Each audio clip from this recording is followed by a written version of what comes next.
Hello student, you are welcome in SST Genix class and we are studying physical feature of India.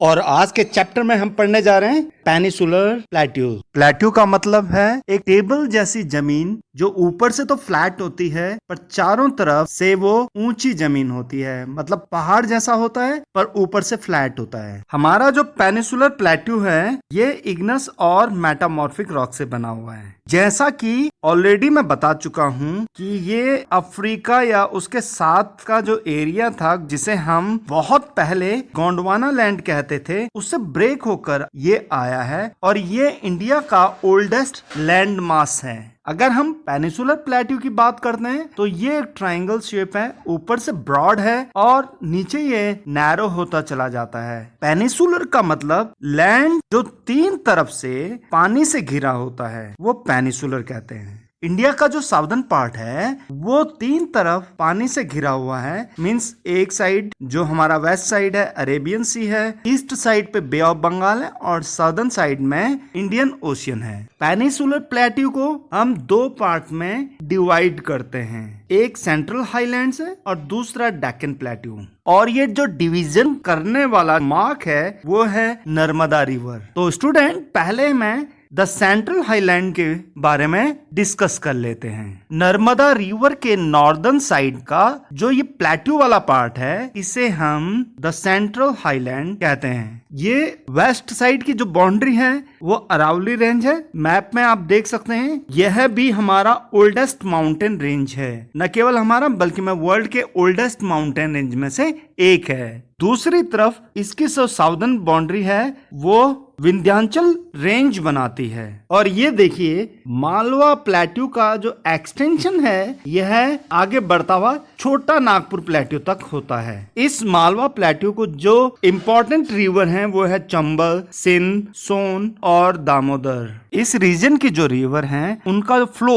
South west से north east की तरफ है और इससे इस मालवा प्लेट्यू का जो स्लोप है उसके बारे में पता चलता है। यह सेंट्रल हाईलैंड है। अगर वेस्ट की साइड देखते हैं तो ये वाइडर है और जैसे जैसे ये ईस्ट की तरफ आगे बढ़ता है ये नैरो होता चला जाता है। और ये ईस्ट वाला जो पार्ट है इसे हम बुंदेलखंड और बागेलखंड पार्ट्स से जानते हैं। छोटा नागपुर प्लेट्यू की जो ईस्टर्न बाउंड्री है ये दामोदर रिवर से डिसाइडेड होती है। चलिए अब तक तो मैंने आपको ये द सेंट्रल हाईलैंड के बारे में बताया। Now I am going to tell you about the Deccan plateau. Narmada river के बाद आप देखते हैं ये माउंटेन रेंज जिसे हम सतपुड़ा रेंज भी कहते हैं, उसके बाद ये महादेव रेंज और कैमूर हिल, उसके बाद मैकाल रेंज इसके नॉर्दर्न साइड की बाउंड्री है। डेक्कन प्लेट्यू वेस्ट की साइड पे काफी हाई है और इसका स्लोप ईस्टर्न साइड की तरफ होता है। अब हम बात करते हैं डेक्कन प्लेट्यू की।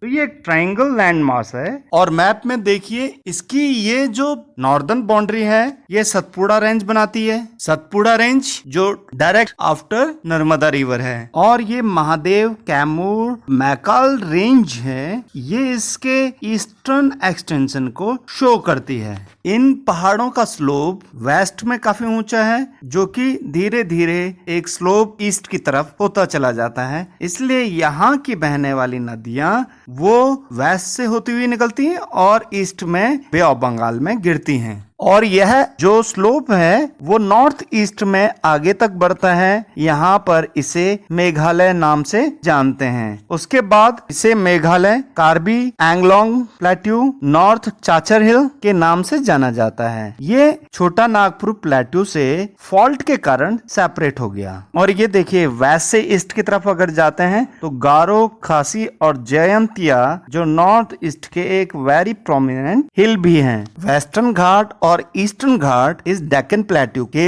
दोनों ईस्ट और वेस्ट की बाउंड्री बनाते हैं। चलिए तो वेस्टर्न घाट के बारे में बात कर ली जाए। वेस्टर्न घाट ये जो हमारा वेस्ट कोस्टल बाउंड्री है उसके पैरेलल वेस्ट में बनाती है और वेस्टर्न घाट कंटिन्यूअस माउंटेन है। ये इनका जो हाइट है एवरेज हाइट है 900 to 1600 मीटर है। इसको क्रॉस करना थोड़ा सा मुश्किल है पर इसमें कुछ पासेस हैं जैसे थाल, भोर, रणथंबोर और पालघाट, ये वो पासेज हैं जिनके थ्रू हम इनको क्रॉस कर सकते हैं। ये जो वेस्टर्न घाट है, इसका एक और फीचर है, उस फीचर को कहते हैं ओरोग्राफिक रेन। ये ओरोग्राफिक रेन क्या होती है? जब मॉइस्चर लेडन विंड इस माउंटेन के सामने आती है, ये उसको रोकती है और उसके बाद ये मजबूर करती है उस विंड को कि ये ऊपर की तरफ, हाइट की तरफ जाएं। और जब ये हाइट की तरफ जाती है तो वहां इसका टेम्परेचर, एयर का जो टेम्परेचर है वो कम हो जाता है और उसके बाद रेनफॉल होती है। जो ये वेस्टर्न घाट हैं, इनकी हाइट नॉर्थ से साउथ की तरफ बढ़ती चली जाती है और इस पर कुछ हाई पीक्स भी मिलते हैं, जैसे अनाईमुडी जिसकी हाइट है 2695 मीटर। उसके बाद डोडा बेटा है जिसकी भी अच्छी हाइट